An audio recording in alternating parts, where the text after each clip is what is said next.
विकसित भारताच्या निर्मितीत आपल्या शहरांची खूप मोठी भूमिका असून गेल्या 11 वर्षात केंद्र सरकारनं शहरी भागातल्या पायाभूत सुविधांमध्ये मोठ्या प्रमाणावर गुंतवणूक केली असल्याचं पंतप्रधानांचं प्रतिपादन. देशातल्या बहुप्रतीक्षित जनगणना 2027च्या पहिल्या टप्प्याची घोषणा. 1 एप्रिलपासून या मोहिमेला अधिकृतरित्या होणार सुरुवात.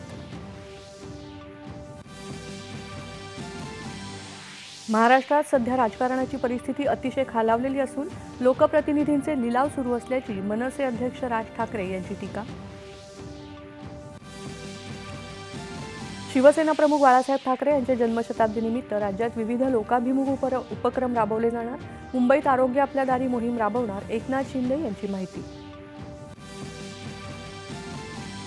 बदलापूर बालिका अत्याचार प्रकरणी आरोपीला 27 जानेवारीपर्यंत पोलीस कोठडी.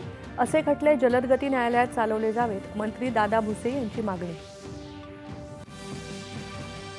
मुंबई आणि परिसरात हवेच्या खालावलेल्या गुणवत्तेबाबत मुंबई उच्च न्यायालयाचे महापालिकांवर कडक ताशेरे. नवी मुंबई महापालिका आयुक्तांचा पगार रोखण्याचा प्रस्ताव. दावोसच्या जागतिक आर्थिक परिषदेत महाराष्ट्रानं केले 37 लाख कोटी रुपयांचे विक्रमी सामंजस्य करार. राज्यात येणार 43 लाख रोजगारांच्या संधी. उद्योगमंत्री उदय सामंत यांचा दावा.